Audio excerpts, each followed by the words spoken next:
Tama?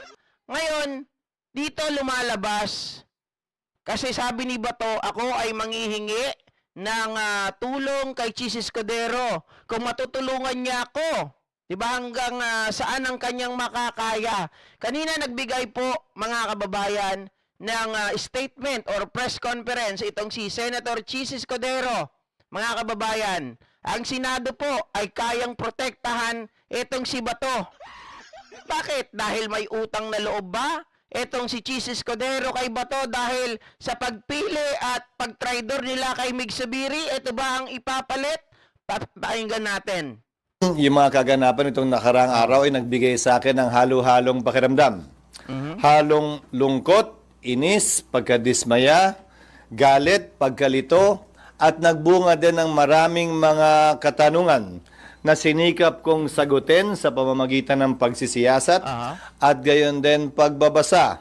Dahil para sa akin, importante na mabigyang linaw ang ilang sa mga isu at mga kaganapang pwede pang mangyari sa mga susunod na araw upang walang duda, hindi mag-alang-alang ang ating mga kababayan kaugnay sa mga mangyayari sa susunod na buwan.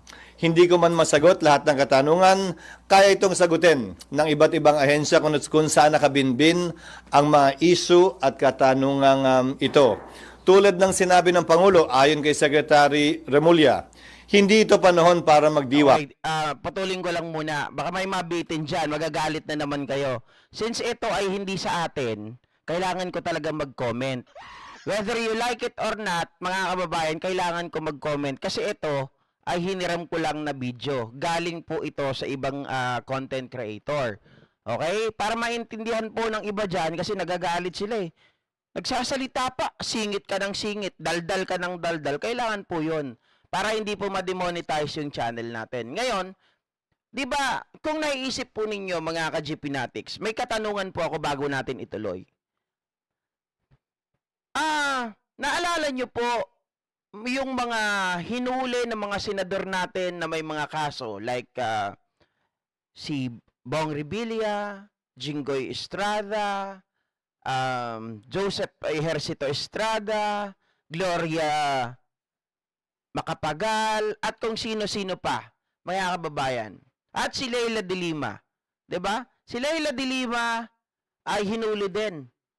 Pero mga kababayan, ano ba, 'di ba sa Congress alam natin na kapag halimbawa gustong ipatawag yung mga senador natin or vice versa, meron silang tinatawag na interparliamentary courtesy na kung saan may karapatang tumanggi ang isang legislator, isang senador or isang kongresista.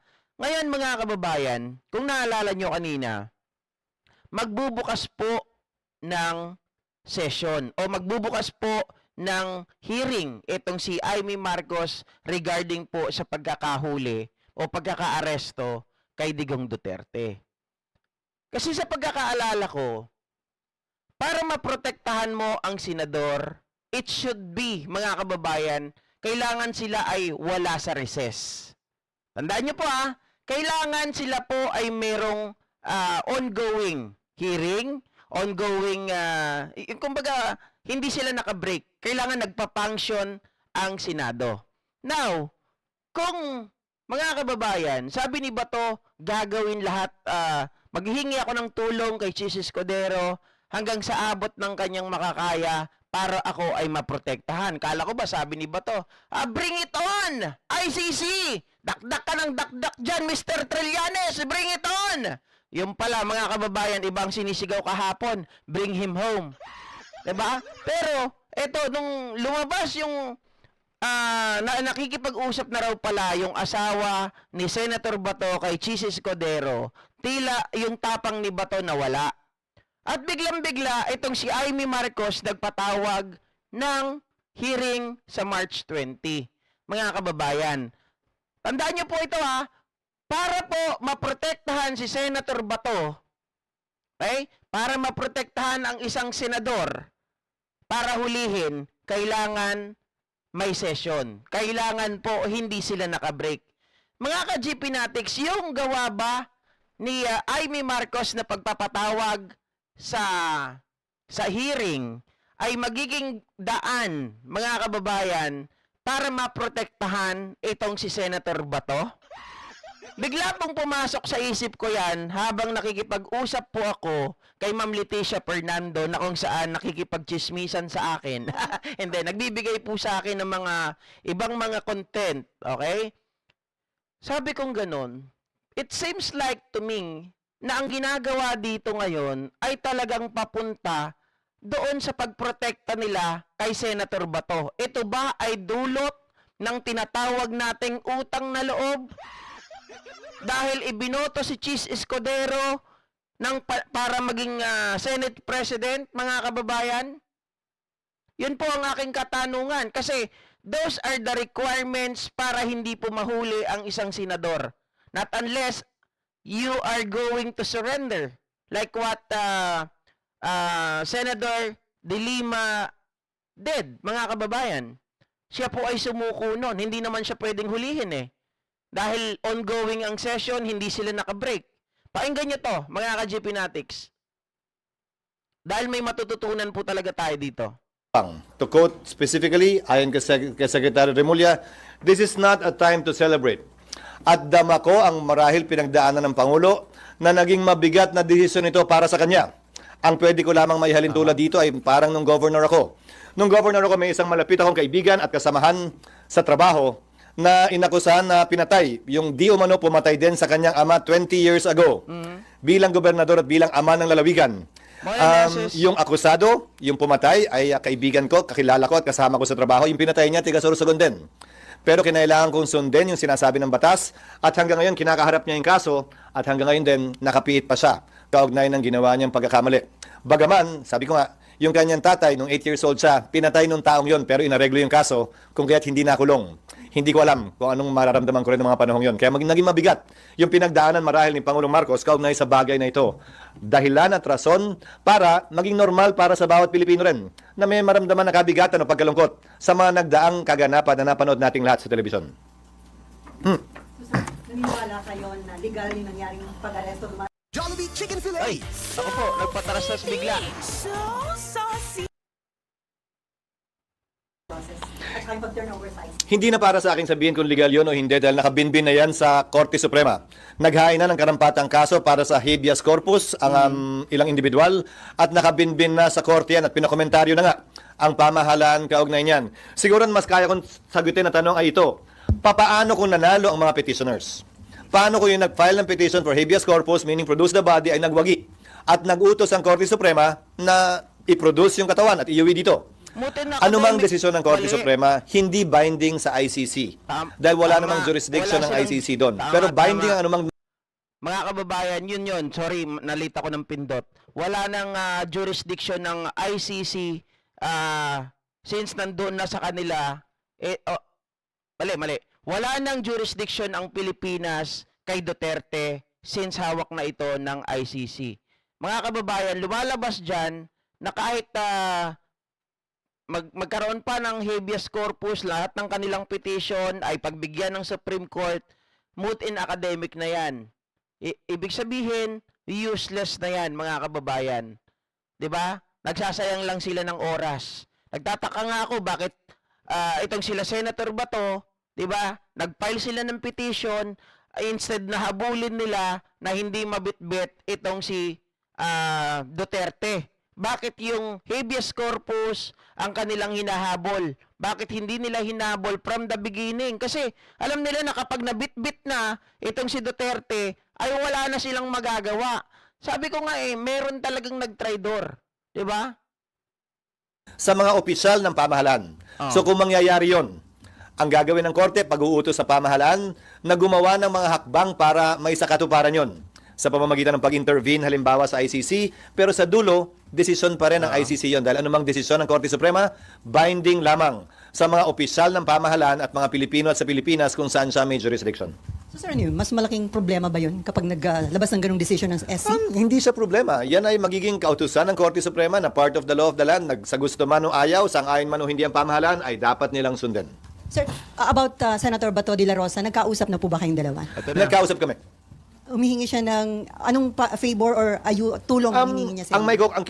Ang kinuwento ko sa kanya at sinabi ko sa kanya, ang siyang sasabihin ko rin ngayon. Meron kaming summary ng mga kaganapan dito sa Senado noong mga nagdaang panahon na may mga akusadong senador o senador na inakusahan ng iba't ibang krimen. Kung maalala nyo, kaugnay ng rebellion complex with murder ng laban kay dating Senador JPE, Senator Enrile. Yung kaso laban kay Senators Enrile, Revilla at Estrada. Yung kaso laban kay Senator Lacson. Yung kaso laban kay Senator De Lima. Yung kaso laban kay Senator Trillanes. Ito yung iba't ibang sitwasyon kinaharap ng Senado kung saan may kaso laban sa kanila. Okay. At ang naging pasya ng Senado ay ito. Hindi nakabase sa batas, pero nakabase sa tinatawag na institutional courtesy. Hindi papayagan ng Senadong arestuhin ng sinumang miyembro niya. Grabe yung ano nila ng safeguard ng Senado, no?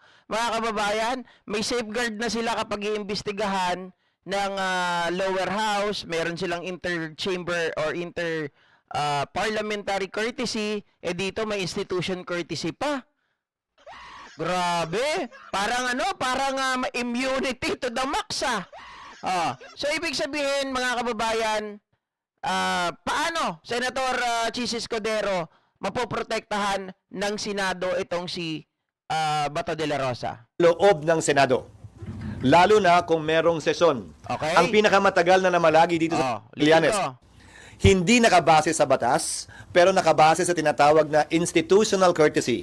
Hindi papayagan ng Senadong arestuhin ng sinumang miyembro niya Okay. sa loob ng Senado.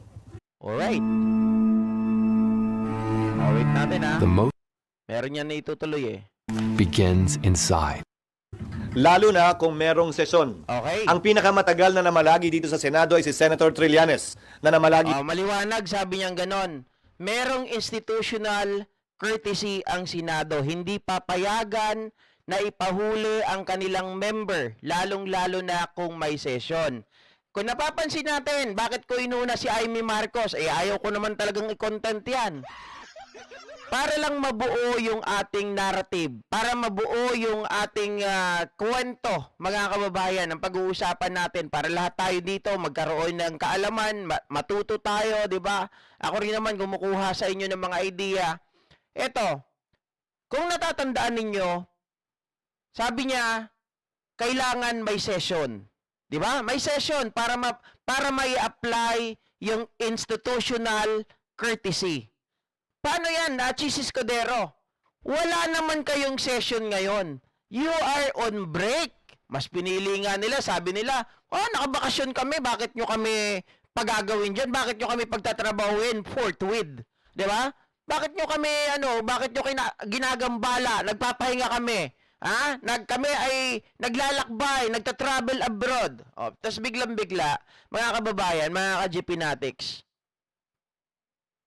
ang ang requirement para may apply yung constitutional courtesy or constitutional courtesy pag meron silang session. Ibig sabihin, mga kababayan, anytime of this moment, Senator Bato, mga kababayan, pwede rin po siyang damputin ng ICC or ng Interpol habang wala pong session, habang nakabreak po ang Senado. Bakit nagkaroon, mga ka-GPnatics, ng tinatawag natin na urgent investigation si Amy Marcos? Tanong ko, mga kababayan, bakit nagkaroon ng urgent investigation si Amy Marcos? That is my question. 'Di ba? So ngayon, na-activate magkakaroon sila ng session. Kasi magkakaroon ng hearing. Tama, mga kababayan? Ano bang gagawin nila dito? Papahabain ba nila yung hearing? Papahabain ba nila yung session? Para maprotektahan si Senator Bato? It seems like to me, mga kababayan, your guess is good as mine. 'Di ba? Yung guess niyo po, malamang sa malamang, parehas din nung sa akin. This is the way. Hindi isikibuloy hindi ganon. Mga kababayan, dahil nga para ma-activate yung constitutional courtesy at hindi mahuli si Bato, mga kababayan, kailangan may session. At dahil magkakaroon ng session sa March 20, pwede nilang pahabain yan. 'Di ba? Pwede nilang pahabain yung gagawin ng mga hearing dyan. Siyempre, pag may hearing, mga kababayan, si Bato, present lagi, magtatago na yan sa Senado. Sabi ni Otilio Uwab, di sa labas arestuhin, mali, mga kababayan. Hindi yan, syempre, dahil alam niya na pwede siyang arestuhin sa labas, Ms. Tamura, ang gagawin niya po, maglalagi yan sa Senado. Doon po yan magtatago sa kanyang kwarto.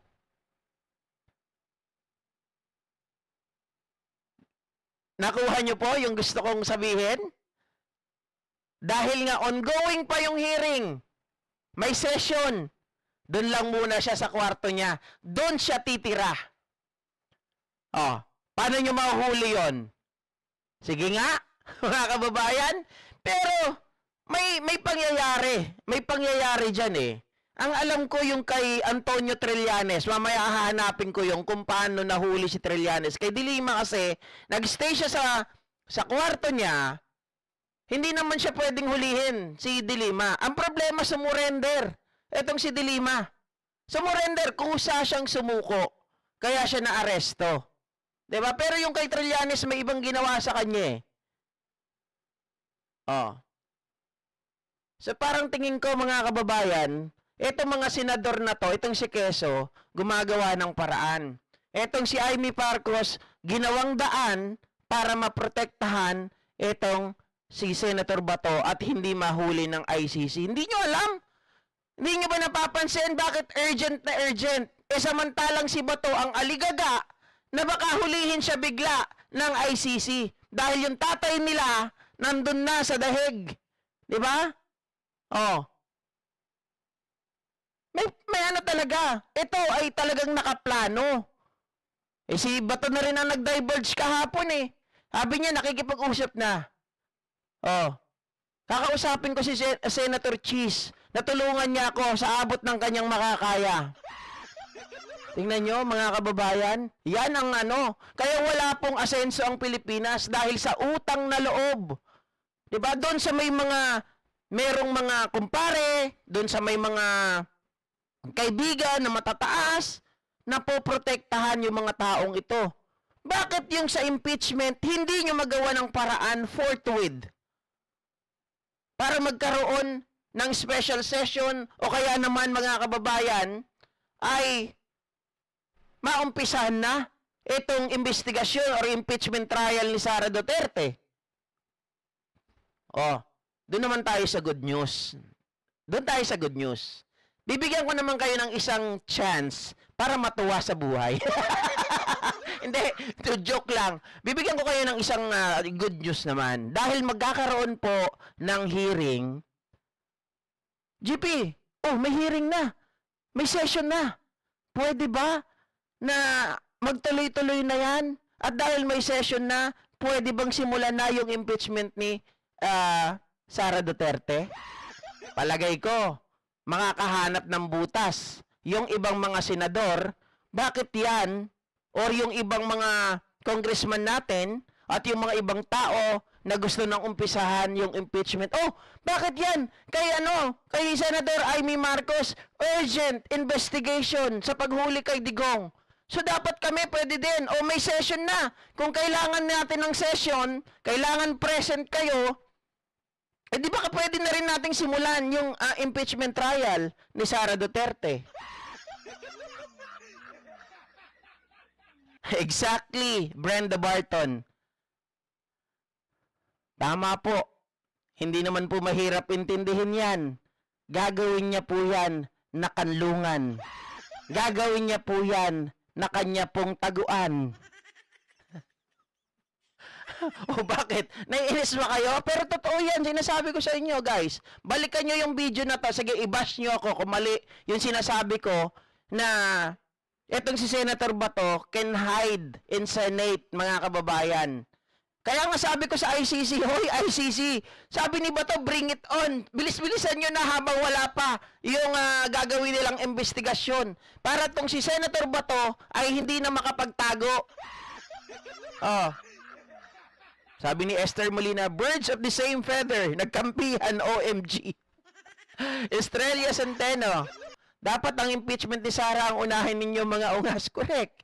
Pero pwede natin maisingit yan. Pwede mabubutasan sila dito, mga kababayan. Kasi hindi na sila pwede magsabi na hindi na sila pwedeng naka-recess pa sila. Oh, naka-recess kayo. Ito nga, nagkaroon kayo ng urgent investigation, oh. Baka pwede nyo na rin simulan yung impeachment ni Sara Duterte. So may backlash pa rin ito sa kanila. Diba? Sabi ni Victoria Rulia Galvez, kahit ano pang pag-iwas ang gawin ng mga yan, sooner or later, pagbabayaran din nila ang mga nagawa nilang kasalanan. There is a time for everything. Cecil Santos, birahin mo na ng todo yan, idol. Hindi naman, guys, tayo naman, hindi naman tayo kagaya ng mga DDS, di ba? Tayo ay nagbabase based on our humble opinion na kahit papano naman may laman. Hindi naman gagaya nung iba na wala lang, humarap lang sa inyo, inuto-uto lang, tapos uutusan pa kayo na mag-aklas, uutusan pa kayo na manggulo. Hindi tayo ganon. Dito, gusto ko, educated. Matututo tayo sa bawat isa, di ba? Pero hindi ko sinasabing perfect ako, ha. May mga bagay talaga na minsan lutang din talaga ako. Oh. Sabi ni Sir Tony, totoo naman gagamitin ni Bato ang Senate hearing iwas aresto. Kita nyo na? Mga kababayan, tandaan nyo po yan. Ang hearing ay magagamit po yan para makapagtago.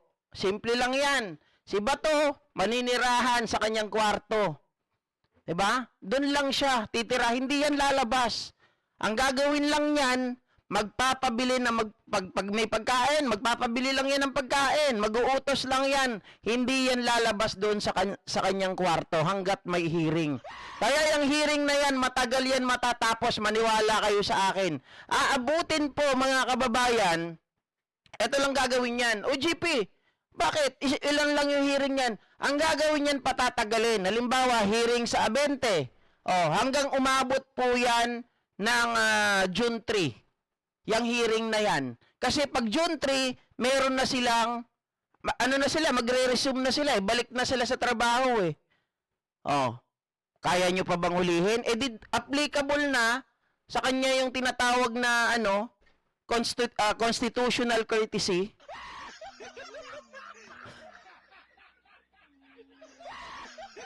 Grabe, no? Ang tindi ng talagang ginagawa nila. Lahat ng paraan. Pero pag magsalita, ang yabang-yabang. Pero kapag itong mga ito, nasusukol, mga kababayan, hanap kakampi. Hanap paraan. Sabi ni Ma'am Evelyn de la Peña, ito nga ang problema po sa atin, Ma'am Evelyn de la Peña. Nagagamit po nila yung kanilang posisyon. Nagagamit din nila yung compare system. Nagagamit din nila yung kampihan system. Kaya po hindi umaangat yung Pilipinas eh. Kasi gusto natin i-implement ang batas para sa lahat. Pero tingnan nyo po, halimbawa, ang isang tao ay normal. In normal circumstances, wala nang mga safeguard, mahuhuli agad. Diba? Mahuhuli at mahuhuli. Hindi kagaya nito mga to, lantaran na, ang yabang-yabang pa, ang lakas maghamon, pero magtatago lang pala. Sabi ni Charlie Bibar, ano kinalaman dyan ng piloto sa kaso ni Digong? Yan nga rin po ang alam ko eh. Diba walang kinalaman eh. Ginagawa lang nila yung trabaho nila pero papatawag ni Aimee. Diba? Yung aviation. Grabe. Kiyan, lalabas pa rin yan si Bato, mga ngampanya siya. Hindi yan. Tingin ko hindi na siya makakalabas. Kapag meron na siyang warrant, hindi na yan lalabas, doon lang yan magtatago sa Senado. Kaya nga dapat, forthwith din, yung warrant ng ICC, damputin na agad si Bato kung meron na. Yes, tama po. Alam nila anumang araw, aarestuin si Bato ng Interpol. Kasunod na yan. Di ba? Okay, ito naman pag-usapan natin mga kababayan. Sana may natutunan kayo doon ha sa gagawin nilang plano. So, yung pagpapatawag ni Amy Marcos, that is only a leeway para po protektahan itong si Bato. Kasi kapag wala silang session, hindi makakapagtago si Bato sa Senado. Kahit nandun siya sa kwarto niya, kapag sila ay